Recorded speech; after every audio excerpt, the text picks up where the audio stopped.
नमस्कार, जनता टीवी देख रहे हैं आप। मैं हूं आपके साथ अमन त्रिपाठी। बुलेटिन में रुक करेंगे कुछ अहम खबरों की ओर। उत्तराखंड में 4 धामों के लिए शीतकालीन यात्रा की शुरुआत हो चुकी है, जिसको लेकर मुख्यमंत्री पुष्कर सिंह धामी ने चारों धामों के शीतकालीन प्रवास के लिए योजना बनाई है। वहीं सीएम ने लोगों से खास अपील करते हुए कहा कि सभी लोग उत्तराखंड में जरूर प्रवास करने की कोशिश करें। ये चूंकि हम चाहते हैं कि 12 महीने हमारे राज्य के अंदर पर्यटक आएँ, हमारे तीर्थयात्री आएँ और हर प्रकार से हमारे यहाँ का जो प्राकृतिक सौंदर्य है उसका, मौसम का, यहाँ के पर्यावरण का उनको भी लाभ मिले। और राज्य के जो हमारे यात्रा से जुड़े हुए लोग हैं, जिनकी आर्थिकी चलती है, व्यवसाय चलता है, होटल वाले हैं, ढाबे वाले, रेस्टोरेंट वाले, होम स्टे वाले, टैक्सी वाले, उन सभी को भी पूरे 12 महीने काम मिले, उसके निमित्त सभी व्यवस्थाएं सभी विभाग सुनिश्चित कर रहे हैं। 10 तारीख को हम एक बृहद रूप से इस पर बैठक भी करने वाले हैं और मैं भी आज स्वयं रुद्रप्रयाग जनपद के ऊखीमठ क्षेत्र से इसकी एक तरह से शुरुआत करने जा रहा हूं। देखिए, सरकार अगर कोई सही ट्रैक पकड़ती है, पाथ सही लेती है और लीडरशिप अगर जा रही है ऊखीमठ का जो आप जिक्र कर रहे हैं, लेकिन सही इंटेंशन, साफ सुथरी इंटेंशन लिए हुए आप जाए, आप वाकई जितने 4 धाम हमारे हैं, आप लोग जब यात्रा शुरू होती है तो यात्रा सीजन में आप देखते हैं कि शुरू में जो वाकई यात्री जो आते हैं, श्रद्धालु जो आते हैं, विश्व भर से आते हैं। वो अगर पीड़ा में होता है, वो अगर परेशानी की मुद्रा में होता है, आते ही जो है क्राउड बनता है। आप लास्ट मोमेंट पे अलर्ट होते हैं। आज जो स्थितियां हैं, आप शीतकालीन जो यात्रा की आप बात रख रहे हैं, सरकार रख रही है, निश्चित रूप से अप्रिशिएशन के लायक है, लेकिन उसमें साथ में केवल राजनीति ना हो, केवल उसमें एक उसके मूल में यह बात ना हो कि आपने एक शीतकालीन यात्रा की शुरुआत कर दी, लेकिन उसमें श्रद्धालुओं को जो फैसिलिटीज मिलनी चाहिए, हेल्थ फैसिलिटीज है, उसके लिए शौचालयों की व्यवस्थाएं जो होती है, वाकई इस समय जो यात्रा अभी आहूत हुई है उसमें सारी व्यवस्थाएं सरकार की दुरुस्त थी। राजधानी देहरादून में आगामी 12 दिसंबर से 15 दिसंबर तक वर्ल्ड आयुर्वेद सम्मेलन का आयोजन होने जा रहा है। वहीं कार्यक्रम में आम जनता को आयुर्वेद पद्धति की निःशुल्क स्वास्थ्य परीक्षण की सुविधा दी जाएगी। इस कार्यक्रम को लेकर मुख्यमंत्री पुष्कर सिंह धामी ने बताया कि यह सम्मेलन मील का पत्थर साबित होगा। हमारा प्रदेश योग और आयुष की धरती है और यहाँ पर इस प्रकार का सम्मेलन निश्चित रूप से राज्य के साथ साथ पूरे आयुष पर विश्वास करने वाले, आयुष को हम लोगों ने देखा है कि कोरोना महामारी के समय में किस प्रकार से वो हम सब लोगों के लिए कारगर साबित हुआ है। एक मील का पत्थर यहाँ का ये सम्मेलन होगा, जिसके रूप से एक बड़ा मंथन यहाँ पर होगा। उस मंथन से जो अमृत निकलेगा वो सभी के लिए एक अमृत का काम करेगा। प्रधानमंत्री नरेंद्र मोदी के नेतृत्व में केंद्रीय कैबिनेट ने शिक्षा के क्षेत्र में ऐतिहासिक कदम उठाया है। देश भर में 85 नए केंद्रीय विद्यालयों की स्थापना को मंजूरी दे दी गई है। इस फैसले के अंतर्गत राज्य में 4 नए केंद्रीय विद्यालय खोले जाएंगे। इस फैसले पर मुख्यमंत्री पुष्कर सिंह धामी ने पीएम मोदी और केंद्रीय शिक्षा मंत्री का खास आभार व्यक्त किया है। महत्वपूर्ण है और मैं आदरणीय प्रधानमंत्री जी का, आदरणीय शिक्षा मंत्री जी का धन्यवाद करता हूँ कि हमारे यहाँ 4 केंद्रीय विद्यालयों को मंजूरी दी है, क्योंकि शिक्षा हमारी लिए बहुत प्राथमिकता है। राज्य के अंदर शिक्षा और चिकित्सा 2 ऐसे विषय हैं जो हर एक व्यक्ति को मिलने चाहिए और हर एक के लिए जरूरी है। उत्तराखंड ने मत्स्य पालन के क्षेत्र में एक बड़ी उपलब्धि हासिल की है, जिसको लेकर उत्तराखंड को इस बार बेस्ट स्टेट अवार्ड से सम्मानित किया गया है। इस खुशी के मौके पर कैबिनेट मंत्री सौरभ बहुगुणा ने जानकारी देते हुए कहा कि सरकार की योजनाओं के साथ साथ प्रदेश के मुख्यमंत्री के समर्थन ने इसे संभव बनाया है। समस्त अधिकारियों को, माननीय मुख्यमंत्री जी को सबसे पहले, जिन्होंने लगातार इस 3 साल में सरकार ने मत्स्य पालन को बहुत सपोर्ट किया है। जितनी भी हमने फंडिंग मांगी, जो भी हमने योजनाएं मांगी, हमको मिली है। और मैं केंद्र सरकार का बहुत बहुत धन्यवाद करूंगा कि पिछले साल हमको एनिमल हस्बेंड्री विभाग को बेस्ट स्टेट का अवार्ड मिला था और इस बार हमको मत्स्य पालन में बेस्ट स्टेट अवार्ड मिला है। और कोशिश यही रहेगी कि जो काम हमने पिछले 3 साल में किए हैं, जिसकी वजह से हमको अवार्ड मिले हैं, हमारे मत्स्य पालकों को राहत देने का, उनको रोजगार से जोड़ने का, उनकी आय बढ़ाने का, ये हमारा फोकस रहा है और हम इसी पे अगले 2 साल काम करेंगे। और मुख्यमंत्री जी और भी धन्यवाद दूंगा कि 15 अगस्त को इस साल उन्होंने मत्स्य पालन के लिए 200 करोड़ की घोषणा करी है, जिससे हम ट्राउट की फार्मिंग में ट्राउट के अपनी ब्रांडिंग और मार्केटिंग को और स्ट्रेंथन करना चाह रहे हैं और अपना प्रोडक्शन को 3 गुना बढ़ाने की हमने लक्ष्य रखा है। तो उम्मीद यही है कि जब 2025 में जो लक्ष्य हमने पूरे साधे हैं 2027 तक हम उसको पूरा कर पाएंगे। वक्त एक छोटे से ब्रेक का, ब्रेक के उस पार जल्द लौटेंगे।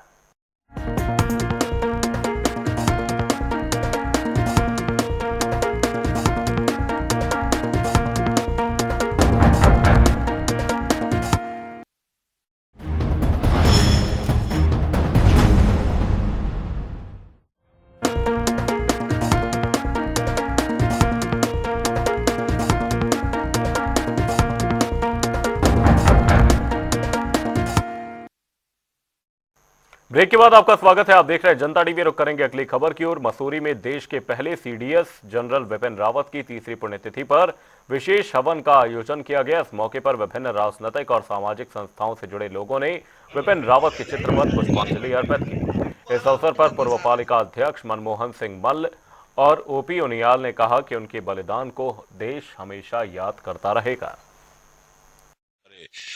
सेना के प्रमुख रहे, फिर बाद में 2019 में रिटायर होने के बाद जो है उनको जो है देश का प्रथम सीडीएस बनाया गया और वो पौड़ी जिले के रहने वाले थे। उन्होंने देश की सेवा के लिए बहुत कुछ किया है और साथ ही वो जिस रेजिमेंट के थे, गोरखा रेजिमेंट से आकर के उन्होंने देश की कमान संभाली।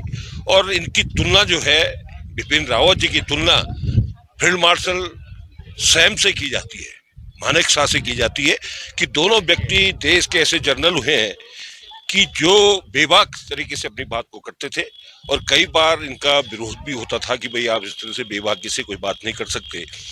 सभी लोगों ने मसूरी के सभी जो जितने भी सामाजिक संस्थाएं हैं, संगठन हैं, मसूरी के नागरिक यहाँ पर आज झूला घर पर शहीद स्थल पर हमारे स्वर्गीय जनरल बिपिन रावत जी को तीसरी श्रद्धांजलि यहाँ पर देने आए हैं।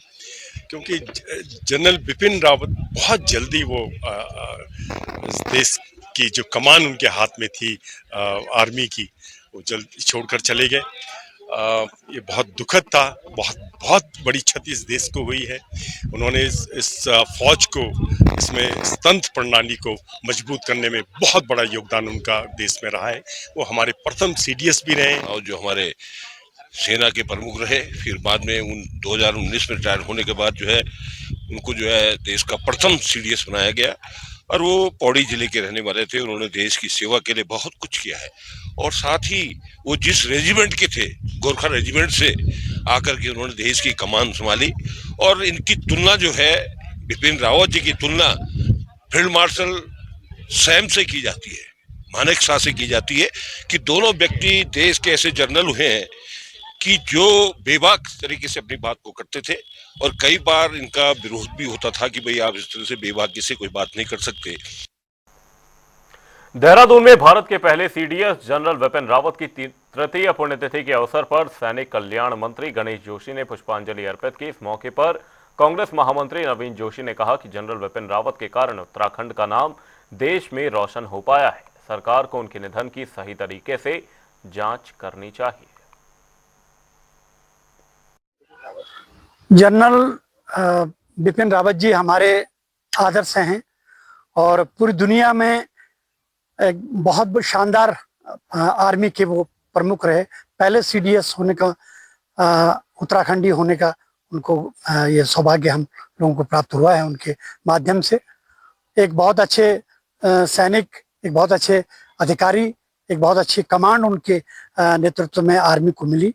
एक नए आयाम आर्मी ने, जब तक वो अपने सीडीएस के पद पर रहे उससे पहले वो जनरल रहे आर्मी के, और आर्मी ने एक बहुत अच्छा स्थान प्राप्त किया। जनरल विपिन रावत जी की आज पुण्यतिथि है। सबसे पहले हम उनको श्रद्धांजलि अर्पित करते हैं क्योंकि वो हमारा उत्तराखंड ही नहीं पूरे देश का गौरव थे वो। और उत्तराखंड के लोगों को जो उन्होंने उनका माथा ऊंचा करने का काम उन्होंने किया, देश के पहले सीडीएस वो बने। ये उत्तराखंड के लिए गौरव की बात है और पूरे देश के युवाओं को प्रेरणा देते हैं कि जनरल विपिन रावत जी जैसे होनहार देश सेवक हमारे उत्तराखंड से निकले।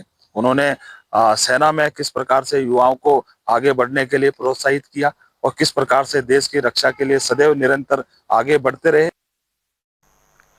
उत्तराखंड में शीतकालीन चारधाम यात्रा की शुरुआत पर बीजेपी प्रदेश अध्यक्ष महेंद्र भट्ट ने प्रतिक्रिया दी है। उन्होंने कहा कि शीतकाल में कभी भी चारधाम की पूजा रुकती नहीं है। प्रवास स्थल में 6 महीनों तक पूजा की जाती है। साथ ही उन्होंने बताया कि चारधाम के दर्शन के लिए मुख्यमंत्री ने एक शानदार पहल की शुरुआत की है। इस समय पूरे भारत के अनेकों राज्यों के लोग, ये नहीं बल्कि विदेशों से भी, उत्तराखंड के जो भौगोलिक दृश्य है, धार्मिक क्षेत्र का एक प्रमुख स्थान है, हर प्रकार के खेलों का एक केंद्र बनता जा रहा है। उस हिसाब से क्योंकि शीतकाल में भी ईश्वर का पूजन रुकता नहीं है और जहाँ जहाँ गद्य स्थल है उन स्थलों पर पूजन होता है। और जो लोग ग्रीष्म काल में किसी कारणवश यात्रा पूजन नहीं कर पाए, ऐसे लोग शीतकाल में भी पूजन के लिए आ सकते हैं। इस भाव के साथ उत्तराखंड के अंदर शीतकालीन यात्रा का शुभारंभ माननीय मुख्यमंत्री द्वारा किया गया है। देहरादून में युवा कल्याण और खेल मंत्री रेखा आर्य ने अधिकारियों के साथ बैठक कर समीक्षा की। मंत्री रेखा आर्य ने स्पोर्ट्स यूनिवर्सिटी से संबंधित विषयों पर चर्चा की। इस दौरान उन्होंने जानकारी देते हुए बताया कि प्रधानमंत्री नरेंद्र मोदी 28 जनवरी को राष्ट्रीय खेलों का शुभारंभ करेंगे। उन्होंने बैठक में आगे बताया कि स्पोर्ट्स यूनिवर्सिटी की भूमि हस्तांतरण को लेकर हमने चर्चा भी की है। 2025 से राष्ट्रीय खेलों का शुभारंभ होने जा रहा है। सामान्यतः राष्ट्रीय खेलों का शुभारंभ जो है देश के यशस्वी प्रधानमंत्री जी के द्वारा होता है और उत्तराखंड से जिस प्रकार से प्रधानमंत्री मोदी जी का स्नेह, प्रेम और आशीर्वाद मिलता रहा है, तो यही अपेक्षा है कि माननीय प्रधानमंत्री जी के कर कमलों से इसका शुभारंभ होगा। और निश्चित रूप से उनके कर कमलों से एक ऐतिहासिक कार्य जो उत्तराखंड सरकार ने किया है, जो धामी जी ने किया है, हमारे खिलाड़ी बच्चों के लिए स्पोर्ट्स यूनिवर्सिटी का एक्ट से लेकर स्पोर्ट्स यूनिवर्सिटी बनाए जाने तक की पूरी प्रक्रिया को जो है अमूर्त रूप देने का जो काम किया जा रहा है, वो इसी प्रयास से भी किया जा रहा है कि जहां खिलाड़ियों का हित होगा, उसके साथ साथ में माननीय प्रधानमंत्री जी के प्रेरणाशायी खेल क्षेत्र में इतना विकास भी हो रहा है, तो उनके कर कमलों से इसका शिलान्यास भी किया जाएगा। उस तत्परता के साथ में जो है विभाग काम करे, ये निर्देश कल मैंने निर्गत किए थे। खबर उत्तरकाशी से है, जहां वरिष्ठ राजनेता जगमोहन सिंह रावत का हृदय गति रुकने से आकस्मिक निधन हो गया। उनके निधन के बाद से पूरे इलाके में शोक की लहर है। वहीं उनके निधन पर पूर्व विधायक विजयपाल सजवाण ने गहरा दुख जताते हुए कहा कि राजनीतिक और सामाजिक जीवन के मेरे साथी जगमोहन सिंह रावत को विनम्र श्रद्धांजलि देता हूं।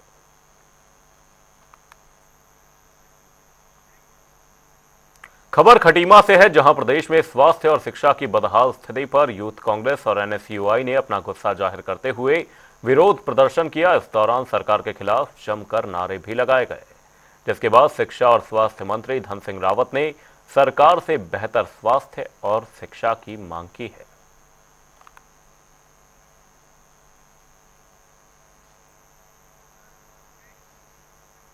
खबर मसूरी से है, जहां बालिकाओं को नंदा गौरा योजना का लाभ नहीं मिल पा रहा, जिसको लेकर एसडीएम ने मुख्यमंत्री को ज्ञापन भी सौंपा है। Mussoorie traders and welfare association अध्यक्ष रजत अग्रवाल ने जानकारी देते हुए बताया कि बाल विकास आयोग इस योजना को ठीक से प्रचार नहीं कर पा रहा।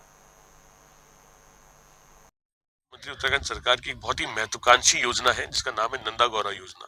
जिस योजना के तहत 11 लड़की के जन्म पर 11,000 रुपए और लड़की जब 12वीं कक्षा पास करती है, उत्तीर्ण करती है, तो उस लड़की को, उस छात्रा को 51,000 रुपए दिए जाते हैं। इस कड़ी में, इस योजना में माननीय मुख्यमंत्री जी द्वारा साफ कहा गया है कि जो भी लड़की 12वीं पास करेगी उसे 51,000 रुपए की धनराशि सरकार द्वारा, बाल विकास आयोग द्वारा दी जाएगी। पर बाल विकास आयोग द्वारा और उनके अधिकारियों द्वारा इस योजना को लाभार्थियों तक नहीं पहुंचाया जा रहा है।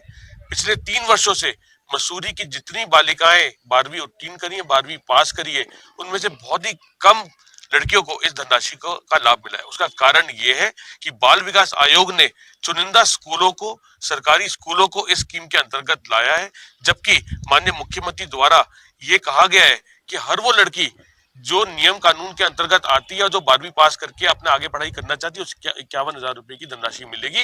परिवार की आय का प्रमाण पत्र होना चाहिए, परिवार जो अस्थायी निवासी होना चाहिए, स्कूल का 12वीं का पास सर्टिफिकेट होना चाहिए। इस प्रकार की कुछ शर्तें हैं जिसको वो हर कन्या आज उत्तराखंड की पूरा करती है। लेकिन खेद का विषय है कि बाल विकास आयोग ने मसूरी के कुछ ही चुनिंदा चिन्हित स्कूलों को इस योजना के अंतर्गत लाए, जिसका हमने विरोध करा है।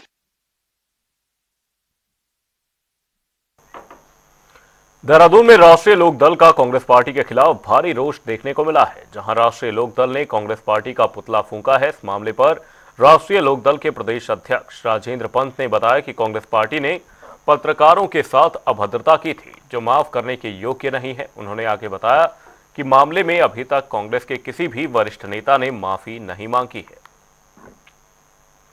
देखिए, ऐसा है, मैं सबसे पहले तो ये बोलूँगा कि जब कांग्रेस पार्टी के द्वारा ये गलती हो गई थी, देखो गलती तो है ही, ये तो मानते हैं, ये वो भी मानते हैं, लेकिन गलती हो गई थी तो गलती के बाद माफ़ी मांगना वो सबसे बड़ा आदमी होता है जो माफ़ी मांग ले।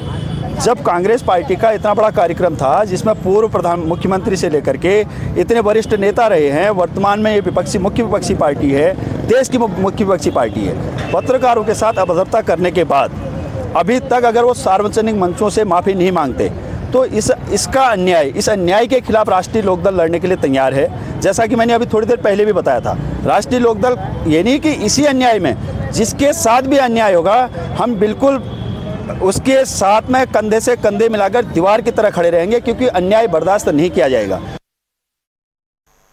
उत्तरकाशी में कम बर्फबारी और बारिश होने की वजह से काश्तकारों को कई परेशानियों का सामना करना पड़ रहा है, जिसको लेकर पर्यावरणविद शंभू नौटियाल ने जानकारी देते हुए बताया कि कम बारिश और बर्फबारी के कारण खेती के साथ साथ ग्लेशियरों पर भी अच्छा खासा असर देखने को मिल रहा है। आज दिसंबर माह का पहला सप्ताह पूरा समाप्त हो चुका है और हम देख रहे हैं कि हमारे जो उत्तराखंड के जो पहाड़ी क्षेत्र हैं जहाँ पर अत्यधिक बर्फबारी होती थी, बारिश होती थी इस टाइम पे, वो बहुत कम है इस बार देखने को मिल रही है, क्योंकि बर्फबारी हो नहीं रही है और उसका जो सीधा असर है वो सिर्फ काश्तकारों यानी खेती बाड़ी करने वालों तक ही सीमित नहीं है, बल्कि हमारा एक राज्य का एक मुद्दा बन गया है।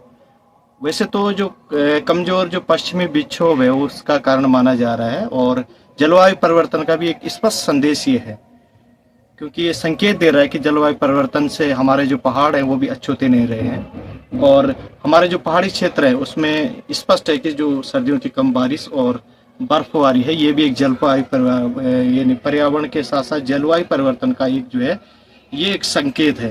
तो इससे जो हमारे खेती करने वाले जो किसान हैं बहुत ज़्यादा प्रभावित हो रहे हैं और इसका जो प्रतिकूल असर है यानी जो हमारे ग्लेशियर हैं उस पर भी इसका नकारात्मक जो प्रभाव दिखाई दे रहा है, साफ दिखाई दे रहा है।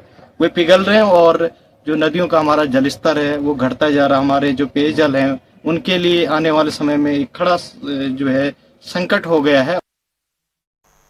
मसूरी में मॉल रोड को व्यवस्थित किए जाने को लेकर जिला प्रशासन कई योजनाओं के तहत लगातार काम कर रहा है, जिसको लेकर मॉल रोड पर 4 गोल्फ कोर्ट का संचालन शुरू होने जा रहा है, जिसके बाद साइकिल रिक्शा संचालकों ने गोल्फ कोर्ट के संचालन किए जाने को लेकर जमकर विरोध किया। साथ ही गुस्साए संचालकों ने बीजेपी के नेता रजत अग्रवाल का घेराव भी किया है और गोल्फ कोर्ट के संचालक को तत्काल प्रभाव से रोकने की मांग भी की। गोल्फ कार्ट की जो हम सर्विस शुरू कर रहे हैं ये हम यहाँ पे फर्स्ट टाइम शुरू कर रहे हैं और शुरुआत के स्तर पे ये 4 गोल्फ कार्ट्स यहाँ पे आई हैं जो कि हमारी लाइब्रेरी चौक से पिक्चर पैलेस तक चलेंगी और ये इस बार के कार्निवल में देखने को भी मिलेगा। देखिए, ये तो एक मार्केट ड्रिवन स्ट्रैटेजी है हमारी और सभी पार्टिसिपेट कर सकते हैं। लोगों को जिनको गोल्फ कार्ट से जाना है वो गोल्फ कार्ट यूज़ करें, जिनको रिक्शे से जाना है रिक्शे से यूज़ करें। और यहाँ पर हमें भी पता है कि टूरिस्ट इतनी भारी मात्रा में आते हैं तो मुझे नहीं लगता कि उनका रोज़गार कहीं से प्रभावित होगा, बल्कि एक और अच्छी अपॉर्चुनिटी मिलेगी, लोगों को एक और अट्रैक्शन मिलेगा, तो यहाँ पे कहीं ना कहीं फुटफॉल बढ़ेगा भी। दोहराऊंगा कि जब नगर पालिका में लोकल सरकार के रूप में प्रशासक की नियुक्ति होती है, प्रशासक बैठते हैं, प्रशासन के हाथ नगर पालिका की भागदौड़ होती है, तो निश्चित तौर पर प्रशासक अपने नियम कानून लागू करता है, प्रशासन अपने रूप में चलता है, जिसका खमियाजा मसूरी की आम जनता को, उत्तराखंड की जनता को भोगना पड़ता है। नगर निकाय के चुनावों में की देरी के कारण प्रशासकों के पास आज नगर पालिका का हक है, रिक्शा चालक भाइयों ने आज मेरा घेराव किया, मुझे बताया कि वो गोल्फ कार्ट का विरोध कर रहे हैं, जबकि इससे पूर्व में मैं रिक्शा चालकों की बात करके उप जल अधिकारी महोदय से कराया था। पर गंभीर विषय इस बात का है कि बिना जनप्रतिनिधियों की बात सुनकर, बिना जनता से बात कर अगर प्रशासन कोई भी नया फैसला लागू करता है तो उसका खमियाजा जो है वो मसूरी की छवि पर पड़ेगा, यहाँ के गरीब जनता पर पड़ेगा, यहाँ के निवासियों पे पड़ेगा, यहाँ की अर्थव्यवस्था पे पड़ेगा, टैक्सी चालकों पे पड़ेगा, मजदूर भाइयों पे पड़ेगा। मैं आपके चैनल के माध्यम से सरकार को भी ये बताना चाहता हूँ, ये गरीब लोगों की रोजी रोटी का सवाल है। रोजी रोटी के लिए आदमी जो है कि किसी भी हद तक जा सकता है, और अब किसी भी हालत में गोल्फ कार नहीं चलने देंगे, चाहे हमें अपनी जान की बाजी भी लगानी पड़े कुर्बान, लेकिन गोल्फ कार को हम घोर विरोध करेंगे और उसको हम चलने नहीं देंगे। भूख हड़ताल भी करेंगे, और सरकार को भी मैं जो है आग्रह करना चाहूंगा कि हमारे संगठन ने मांग कर रहे हैं कि हमें, अगर आप जो है मजदूरों की हालत को जो है मसूरी में विकास करना चाहते हैं, तो ये जो है पर्यटकों की जो है वो भी डिमांड भी है कि यहाँ पर ई रिक्शा चलना चाहिए। विरोध किया है रजत जी का। रजत जी से हमने एक निवेदन किया है कि अगर मसूरी में अगर ये गोल्फ कार्ट चलती है तो उसका हम घोर विरोध करेंगे, क्योंकि हमने जो है गोल्फ कार्ट के उसमें विषय में जो है एसडीएम महोदय को भी और डीएम महोदय को भी जो हमने लेटर दे रखा है कि मसूरी में गोल्फ कार्ट नहीं चलेगी। पहले जो है रेंटल वाली स्कूटियों ने हमारा रिक्शा वालों का रोजी रोटी ठप कर दी है। अगर गोल्फ कार्ट चलती है तो हमारे रिक्शा वाला कहाँ जाएंगे? ये तो भूखे मर जाएंगे, इनके बाल बच्चे कहाँ क्या खाएंगे? यहाँ पे पहले यहाँ पे काम नहीं है, धाम नहीं है। हम सरकार से निवेदन करते हैं और मंत्री जी से भी निवेदन करते हैं, शासन प्रशासन से निवेदन करते हैं कि गोल्फ कार्ट को मसूरी में नहीं लाया जाए। अगर लाना है तो इन रिक्शा वालों के लिए जो है ई रिक्शा दीजिए, और शटल सेवा में जो है ये रिक्शा वाला अपने जो है सेवा दे सके।